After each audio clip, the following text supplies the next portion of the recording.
Hey guys, baka po meron kayong budget na around 15,000 to 20,000 para sa isang smartphone.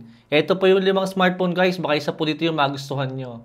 Umpisahan agad natin guys sa pinakamalakas na smartphone na makukuha natin. Sa around 15,000 po na presyo. Wala na pong iba kundi itong si Poco X7 Pro 5G. Meron siyang around 17,000 na SRP sa may 8256 na version. Pero madalas po siya nagsisale ng kulang 15,000 lang sa may Shopee saka sa may Lazada. Dimensity 8400 Ultra guys yung kanyang processor, itong si Poco X7 Pro. Yan na po ang pinakamalakas na lumabas ngayong 2025 sa ganyang presyo po ngayon. Gaming po guys ang focus ng Poco X7 Pro, kaya medyo wag po natin itong asahan kung camera naman po ang gusto natin. Pero sa ibang specs po guys, doon po siya panalo, tulad po ng 6,000 mAh sa battery at 90 watts sa charger, sobrang taas po niyan. Sa display din po is maganda rin po yung smartphone na yan dahil meron po siyang AMOLED 120Hz sa refresh rate with Dolby Vision at HDR10+. At meron po siyang up to 3200 nits na peak brightness at Corning Gorilla Glass 7i na protection. Si Poco X7 Pro 5G na po guys, ang pinakamalakas na makukuha natin kung gaming po ang hanap natin sa may ganyang presyo po ngayon. Bypass charging na lang po talaga ang kulang dito kay Poco X7 Pro at sigurado marami na po matutuwa dito ng mga gamer. Kaya sa ngayon, hintay-hintay muna tayo. Kaso kahit gano'n pong kalakas sa mga Poco ngayon, still meron pa rin po mga hirap po magtiwala sa mga Poco ng mga smartphone po. Kaya kung siguradong smartphone ang gusto nyo, pwede natin i-consider ngayon ang Samsung Galaxy A36 5G. Nasa 19,000 po yung kanyang SRP sa may online at nagsisale po siya ng around 15,000 lang sa may 8256 na version. Napakaganda po ng software ng Samsung guys. Siya ang pinakamagandang Android UI na makukuha natin ngayon na merong solid build quality at napakatagal na software support na hindi po natin makukuha sa ibang smartphone brands ngayon. Kaso unlike po ni Poco na sobrang lakas po ng processor, itong si Samsung Galaxy A36 ay baka medyo mabitin po tayo kung gaming phone po ang hanap natin. Pero tulad nga po na sabi ko kanina, syempre magkaibang dahilan kung bakit nyo po bibili ng Poco saka ang Samsung na smartphone. Pero kung usapang warranty nga po guys, doon po tayo hindi magkakaproblema sa mga Samsung ng mga smartphone. Dahil napakadali po magpa-repair ng mga smartphone sa kanila. Unlike po sa ibang smartphone brands na medyo pahirapan na magpa-repair po ng mga smartphone nila.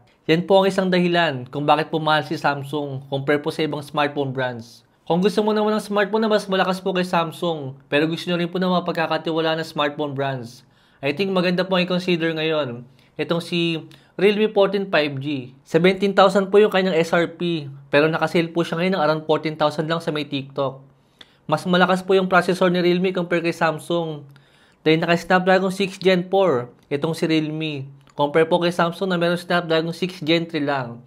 At mas mura pa po yung presyo ni Realme compare po kay Samsung. Ito rin po ang pinakaunang smartphone ni Realme na merong bypass charging na. Tapos meron din pong AMOLED display at 6,000 mAh sa battery. Sobrang tagal pong malobat ang smartphone niya ni Realme dahil lumabot po siya ng 20 hours sa may battery drain test natin. Hindi rin po siya masyadong umilit sa may benchmark test na ginawa natin, saka maganda rin po yung kanyang camera. Hindi na po masama ang specs niya ni Realme kung ayaw niyo pong sumubok ng Poco. At kung namamahalan ka naman kay Samsung Galaxy A36, dahil maganda rin po yung UI ni Realme at konti lang din po yung kanyang bloatware.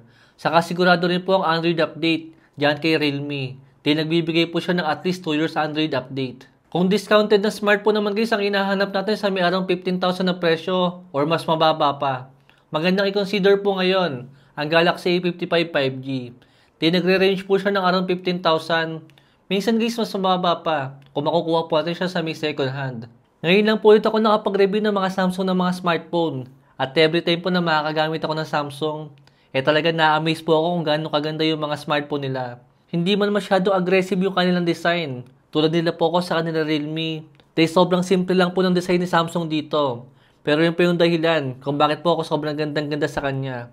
Samahan pa nga po ng glass back sa kanang alloy frame.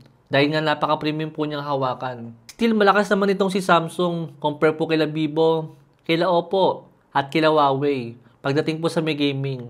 Pero kung usapang camera at usapang software support, dun mo ma-appreciate itong si Samsung ngayon. At yung panglimang smartphone po natin, what if kunin po natin yung malakas sa processor ni Poco at yung magandang camera ni Samsung. Na actually guys, mas maganda pa nga po itong panglimang smartphone natin sa camera po ni Samsung ngayon. Tapos napakagandang display, mabilis sa charger, saka napakaganda pong build quality rin. At syempre bago ko po sabihin sa inyo yung pang-limang smartphone natin, ito po muna guys yung ilang smartphone na iiwasan naman natin sa around 15,000 to 20,000. Ito guys, baka sakaling pinag-iisipan nyo itong bilhin. Una si Honor X9C. Isa to sa pinakamatibay na smartphone na makukuha natin ngayon 2025. Kaso para sa may 17,000 na SRP, ito rin po ang pinakamahina na makukuha natin. Ganon din po ang Redmi Note 14 Pro 5G. Masyadong mahal po siya para sa may 18,000 na SRP. Naka-Dimensity 7300 po siya. Same ng Camon 40 Pro 5G. Pero 13,000 lang guys ang presyo ng Camon. Compare po kay Redmi na 18,000. Si Infinix Z40 rin guys, na camera phone po ni Infinix. Negative na rin po yan para sa akin para sa may 17,000 po ng presyo niya. Then medyo mahina na po yung kanyang processor para sa may ganyang presyo ngayon. At wala rin po siyang periscope na camera. Kasama rin po sila Vivo V50 Lite, Huawei Nova 13 na walang Google. Kasama rin po si Oppo Reno 13F na napakamahal para sa may 16,000 na presyo tapos hindi man lang naka 5G. At syempre, ito na po yung number 1 smartphone para sa akin, para sa merong 15,000 to 20k na presyo ngayon. Wala na pong iba kundi si Infinix Note 50 Pro Plus 5G. Sa napakaraming dahilan guys. Bukod sa malakas sa processor, napakaganda rin po ng kanyang build quality na merong metal frame. Naka-periscope na camera pa. At malaki na rin po ang in-improve ni Infinix pagdating po sa may software ngayon. May mga link po tayo ng mga smartphone sa may comment section. At meron din pong link guys, dyan po sa may title ng video natin. Para sa inyo guys, alin po sa limang smartphone yung pinakasulit? Comment nyo na lang po sa may comment section. At baka meron pa po kayo mga may re-recommend na smartphone po na sulit sa may around 15,000 to 20k po na presyo. Comment nyo din po sa may comment section. Paligtan na po guys yung video natin kung nakatulong. Thanks for watching.